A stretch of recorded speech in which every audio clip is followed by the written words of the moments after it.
After a year of chemotherapy, I invited my husband's family to a small celebration.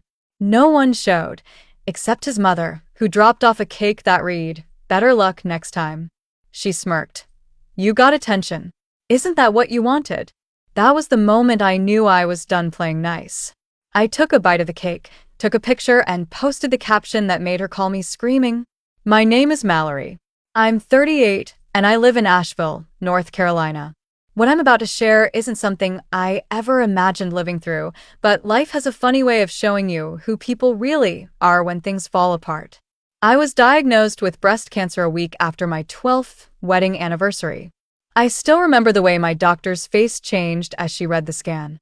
I remember sitting in the parking lot afterward, holding the steering wheel with both hands, like I was trying to keep the world from sliding out from under me.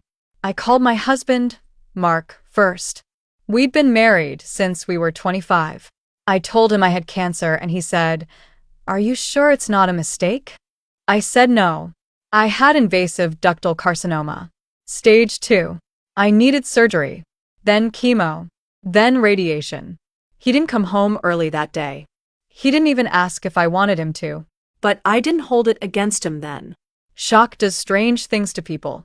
I still believed we were a team. I told myself that. We had 2 kids.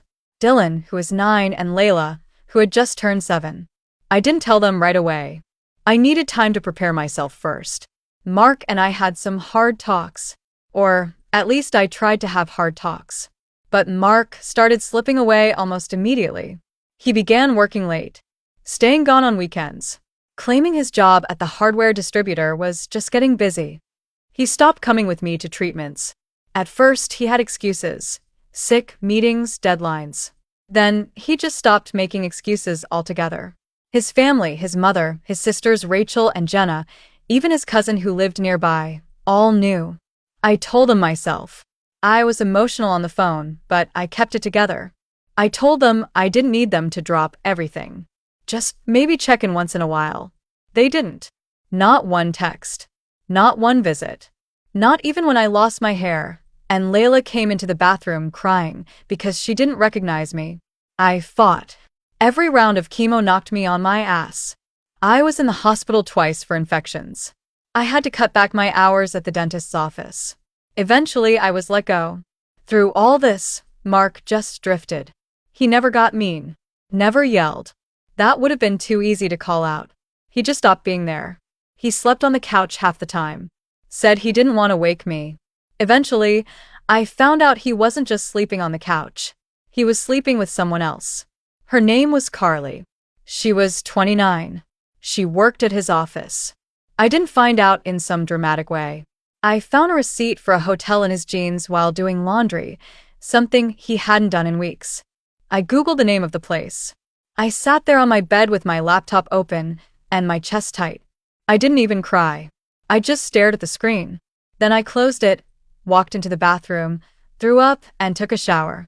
That was the day I stopped believing my marriage was going to survive this. Still, I didn't confront him. Not yet. I had to survive first. I had to finish what I started. I had to beat cancer. When the final scan came in clean, I sat in the parking lot of the oncology center, my hands shaking on the steering wheel, just like the day I was diagnosed. Except this time I cried. I cried so hard I couldn't see. The nurse had told me it was okay to celebrate.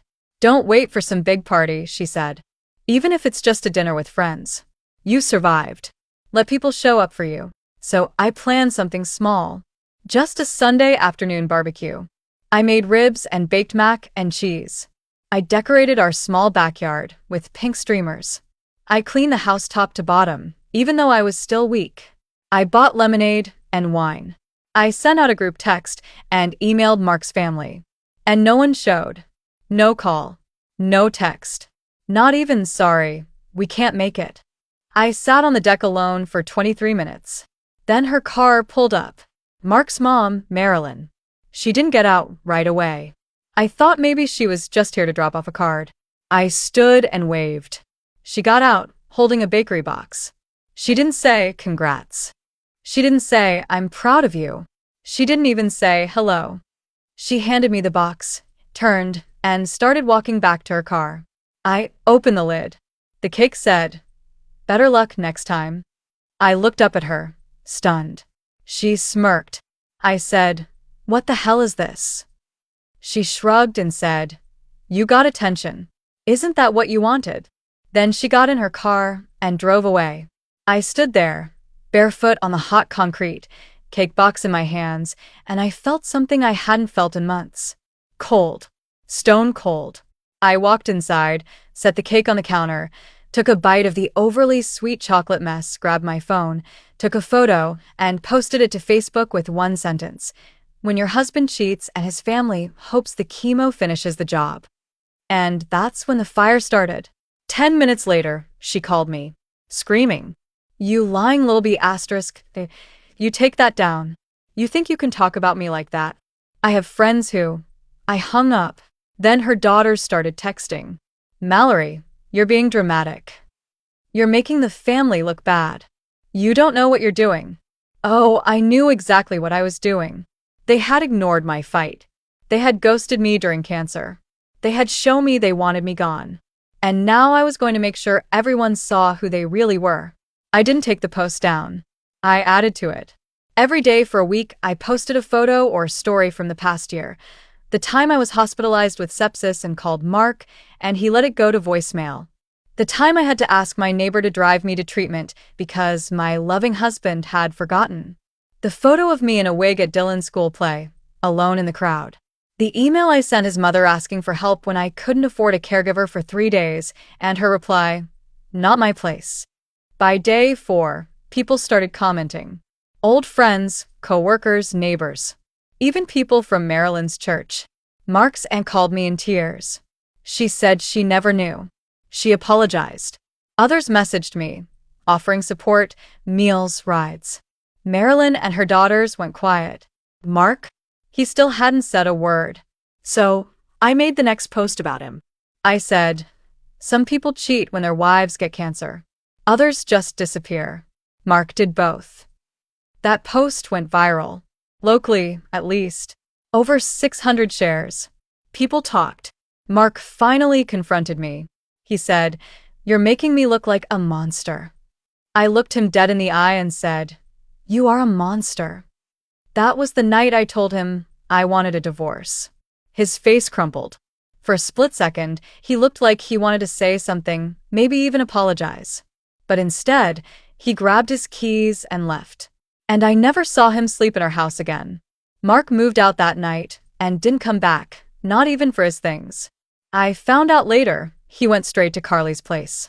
She lived in a condo near the Asheville Mall, in a building where the parking was so tight you had to fold your side mirror just to squeeze in. I knew because I drove by. Yeah. I did that. Not proud of it. But after 13 years of marriage, you don't just shut off the need to see. I wasn't stalking. I was measuring the distance between who he used to be and what he'd become. And the further I got into this mess, the more I realized I didn't really know him at all. The kids asked where he was by day 2. Dylan was quiet. Layla cried. I sat them down on the couch and told them the truth. Well, part of it. I said, "Dad and I are going to be living apart for a while. We're figuring things out." Dylan asked, "Is it because you were sick? That hurt worse than the chemo?" I pulled him into my arms and said, "No, baby. It's not because of you. It's not because of me being sick. Sometimes grown-ups make choices, and they forget how those choices hurt other people." He nodded, but I could see the confusion in his eyes. I made a mental note to get him into counseling. I couldn't let Mark's betrayal bleed into their future too. That week, I met with a lawyer. Her name was Angela. She was sharp, older, and didn't blink when I told her about the cheating, the neglect, the cake. I brought photos. I brought my Facebook posts. She read through everything and said, "This will get ugly. Are you ready for that?" I said, "I've already done ugly. I did it bald and puking into a plastic bin. This is just cleanup." We filed. Mark was served at his new residence. Carly answered the door in a bathrobe. I didn't even plan that, it just happened. But karma has good timing. A week later, I was called into the school. Dylan had gotten into a fight. A kid said something about his mom being dumped, and Dylan punched him. Hard. Busted the other boy's lip. He got a 2-day suspension. I held his hand in the principal's office and didn't say a word until we got home. Then I sat across from him at the kitchen table and said, "Talk to me." He broke down. Told me he hated his dad. That he didn't understand why everything had changed. That he was scared I'd get sick again and die, and he'd be stuck with that other lady. That one broke me. I pulled him into my lap like he was still 5 years old and rocked him until he stopped shaking. That night, I emailed Mark. I told him if he wanted to see the kids, it had to be through court orders. Supervised visits only until we had a custody agreement. He replied once, "You're making this harder than it needs to be." I didn't respond. Instead, I posted that sentence on Facebook with no context. People connected the dots. One of my friends, a woman I used to work with at the dentist's office, shared the post. Then another. Then someone tagged Carly's employer. Turns out she was also seeing another man when she started sleeping with Mark. Her relationship status said, "Engaged up until the day I posted that cake photo." Suddenly, Carly's life started to crack too. She deleted her Instagram. Made her Facebook private. Her fiancé? Gone. I didn't even know his name until someone from her old job messaged me. His name was Lucas. He was in the army. Stationed in Texas. Came home to propose. Found out about Mark through a mutual friend. He messaged me asking if I knew. I sent him everything. Every post. Every picture. Even the video Mark's cousin sent me of Carly sitting on his lap at a 4th of July party while I was still recovering from chemo round 6. Lucas never replied. But 2 days later, Carly's car was keyed. All 4 sides. The word whore scratched deep on the passenger door. I didn't do it. But I wasn't surprised. By now, Marilyn was in full damage control. She showed up at my door with a box of muffins like nothing had ever happened. She wore a lavender sweater and had her hair curled. Looked like she was headed to Bible study. I opened the door, but didn't invite her in. She said, "Mallory, I think we've both said things we didn't mean. Families shouldn't be torn apart like this." I said, "You mean the part where you told me I wanted attention? Or the part where you brought a better luck next time cake to my celebration?" Her smile cracked. "I thought it was funny," she said. I nodded.